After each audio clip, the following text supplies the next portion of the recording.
करंजी संपत नाही तोपर्यंत करंज्या खुसखुशीत कशा राहतील याच्या खूप साऱ्या टिप्स मी या व्हिडिओमध्ये दिलेल्या आहेत। तसेच सारण बनवण्याची व लाटी बनवण्याची एक वेगळी पद्धत मी या व्हिडिओमध्ये सांगितलेली आहे। त्यासाठी हा व्हिडिओ तुम्ही शेवटपर्यंत पाहत राहा आणि हा व्हिडिओ तुम्हाला थोडासा जरी आवडला तर प्लीज चॅनलला लाईक शेअर आणि सबस्क्राइब नक्की करा। तसेच बेल आयकॉनचेही बटन दाबा म्हणजे सर्वात आधी तुम्हाला व्हिडिओचे नोटिफिकेशन येईल। चला तर मग आपण रेसिपीला सुरुवात करूया। सुरुवातीला आपण पीठ मळून घेणार आहोत, त्यानंतर आपण सारण बनवणार आहोत। इथे मी हाफ केजी म्हणजे अर्धा किलोच्या करंज्या बनवणार आहे। त्यासाठी इथे मी एका परातीमध्ये अर्धा किलो मैदा घेतलेला आहे। हा वजनी प्रमाणानुसार 500 ग्रॅम मैदा आहे, तर कपच्या मेजरमेंटनुसार 3 कप हा मैदा आहे। यामध्ये थोडेसे आपल्याला मीठ ऍड करून घ्यायचे आहे। कोणत्याही गोड पदार्थात मीठ ऍड केल्यावर त्याची चव वाढते। आता यामध्ये आपल्याला एक 3 चमचे तूप गरम करून यामध्ये मोहन म्हणून आपल्याला ऍड करायचे आहे। त्यामुळे जी करंजीची लेयर आहे ती खुसखुशीत होते, त्याचबरोबर तोंडात टाकल्यावर ती लगेच विरघळते। आता हे आपल्याला व्यवस्थित मिक्स करून घ्यायचं आहे। सुरुवातीला तूप गरम असते तेव्हा चमच्यानी गरम असते तेव्हा चमच्यानी ते मिक्स करून घ्यायचे व जेव्हा ते हाताला सोसेल तेव्हा हाताने व्यवस्थित पिठाच्या प्रत्येक कणाला आपल्याला हे जे तूप आहे ते व्यवस्थित असे चोळून घ्यायचे आहे। यामुळे वरचे आवरण खुसखुशीत व्हायला मदत होते। आपण डायरेक्ट यामध्ये पाणी घालून जर ते मळले तर वरचे आवरण अजिबात खुसखुशीत होत नाही, ते कठीण बनते। आता आपल्याला यामध्ये 3 चमचे बारीक रवा ऍड करून घ्यायचा आहे। इथे नेहमी करंजी मळताना बारीक रव्याचाच वापर करावा। रव्यामुळेही आपल्या करंजीला खूप छान असे टेक्स्चर येते, जो क्रंचीपणा असतो तोही या रव्यामुळे येतो।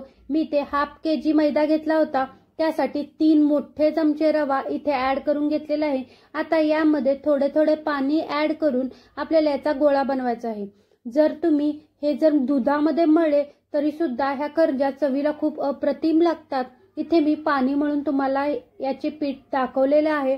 आता या पद्धतीने याचा सैलसरही नाही व घटसरही नाही, मध्यम कन्सिस्टन्सी मध्ये गोळा बनवून घेतलेला आहे। आता तो आपल्याला एक 20 ते 25 मिनिटं भिजत ठेवायचा आहे। आता तोपर्यंत आपण सारण बनवून घेऊया।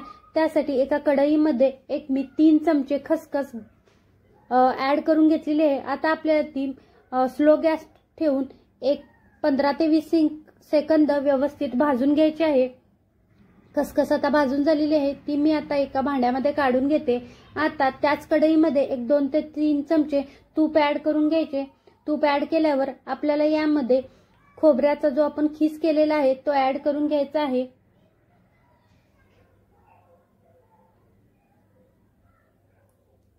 इथे मी एकूण 400 ग्रॅम खोबऱ्याचा खीस घेतलेला आहे। आता आपल्याला गॅसची फ्लेम स्लो ठेवायची आहे व या तुपावर हा खोबऱ्याचा खीस व्यवस्थित असा खरपूस होईपर्यंत भाजून घ्यायचा आहे। या पद्धतीने सारण केले की जे खोबऱ्याचा खीस आहे तो व्यवस्थित भाजला जातो, त्याला खूप छान असा सुवास येतो, त्यामुळे आपले सारण चवीला खूप सुंदर लागते। हे जास्त खोबरे भाजायचे नाही, खोबरे भाजून लगेच होते, त्यामुळे एक 2 ते 3 मिनिटात त्याचा थोडासा कलर चेंज झाला व छान असा सुवास यायला लागला व त्याचं क्रंची असं टेक्स्चर बनलं की आपल्याला हे काढून घ्यायचं आहे। आता इथे माझं खोबरं भाजून झालेलं आहे, ते मी दुसऱ्या भांड्यामध्ये काढून घेतलेलं आहे। आता त्याच कढईमध्ये अजून 2 चमचे तूप ऍड करून घ्यायचे। आता यामध्ये आपल्याला ड्रायफ्रूट ऍड करून घ्यायचे आहेत।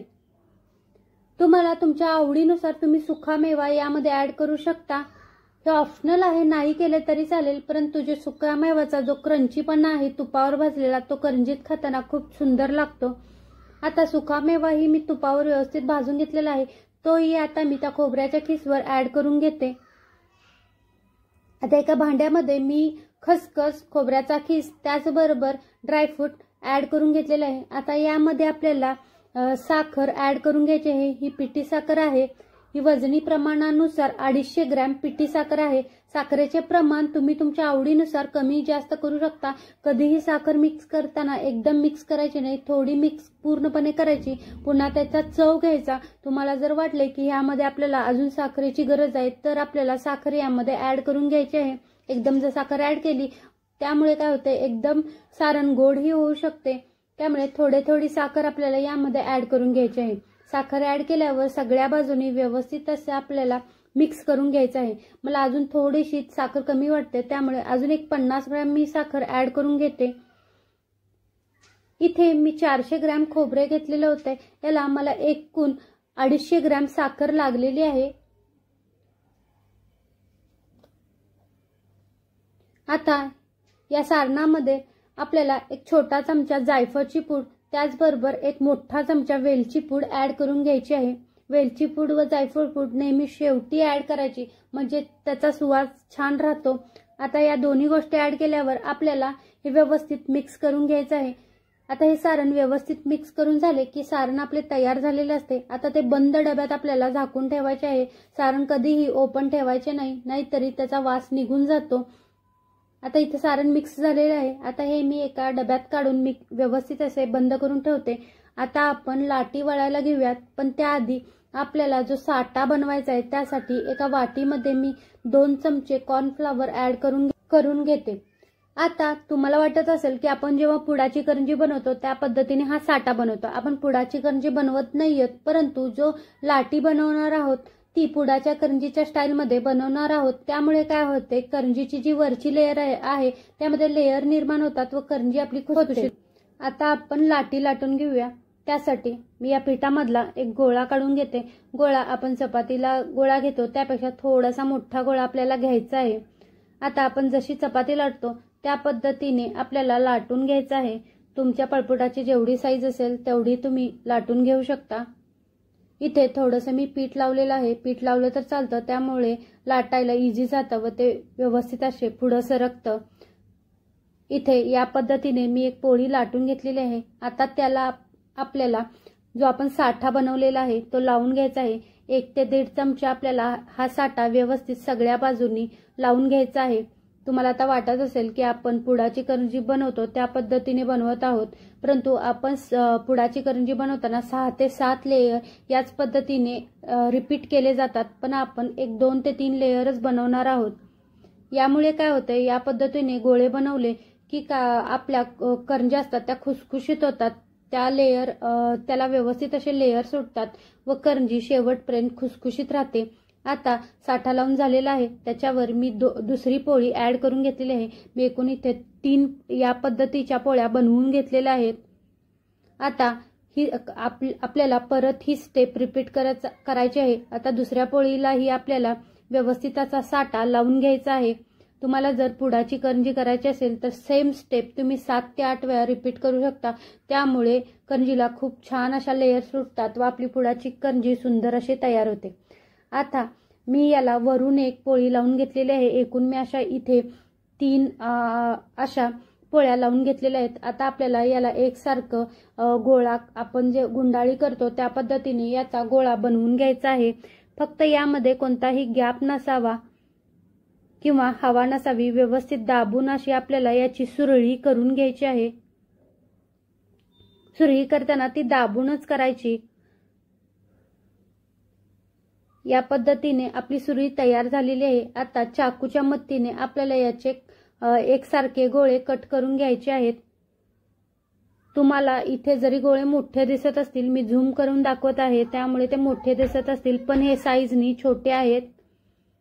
आता जर तुम्हाला पुडाची करंजी लाटायची असेल त्याची पण पद्धत मी दाखवते। या पद्धतीने जो गोळा तयार झालेला असतो त्याच्या ज्या आपल्या लेयर असतात त्या लेयर वरून आपल्याला लाटायचं नाहीये, तर लेयरचा जो मधला भाग आहे तो मध्ये असा दाबून घ्यायचा व आपल्याला पिठामध्ये बुडवून एकसारखी एका बाजूने आपल्याला याला लाटून घ्यायचं आहे। पण मी पुडाची करंजी करत नाहीये, त्यामुळे प्लेन आपण नेहमी जसा गोळा लाटतो त्या पद्धतीने आपल्याला लाटून घ्यायचं आहे।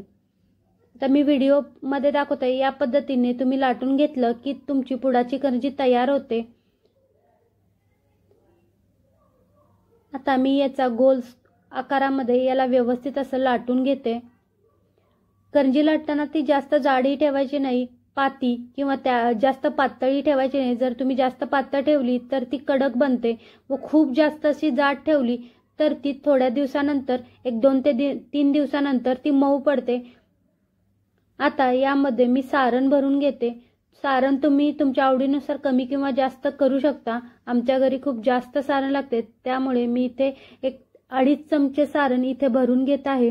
आता सारण भरून घेतल्यानंतर त्याच्या दोन्ही कडा व्यवस्थित अशा बंद करून घ्यायच्या आहेत।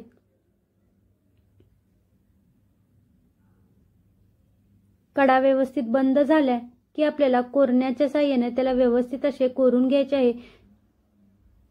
जर तुम्ही मुरड घालत असाल तर मुरडही घालू शकता। हे बघा, या पद्धतीने आपली करंजी तयार झालेली आहे। आता याच पद्धतीने मी सगळ्या करंज्या तयार करून घेते। आता आपण त्या तळून घेऊयात।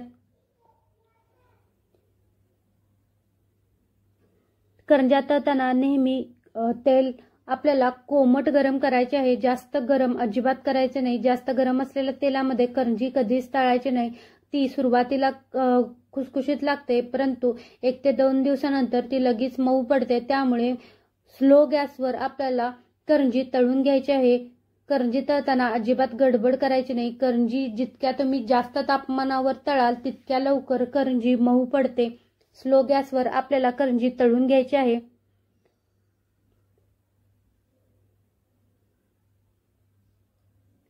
आता 1 ते 2 मिनिटांनंतर आपल्याला करंजी पलटून घ्यायची आहे। करंजी लगेच पलटायची नाही किंवा करंजी सारखी अलटी-पलटी करून कधीच तळायची नाही, त्यामुळे काय होते, करंजीत तेल खूप जास्त धरते।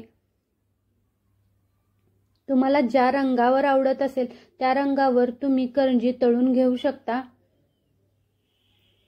हे बघा, 1-3 मिनिटांनंतर आपले तेल पूर्णपणे थंड झालेले आहे। याचा अर्थ आपली करंजी व्यवस्थित अशी तळून झालेली आहे। मी थोडासा हलका कलर चेंज झाला की करंजी तळून घेते। हे बघा, आपल्या याच पद्धतीने मी सगळ्या करंज्या तळून घेते।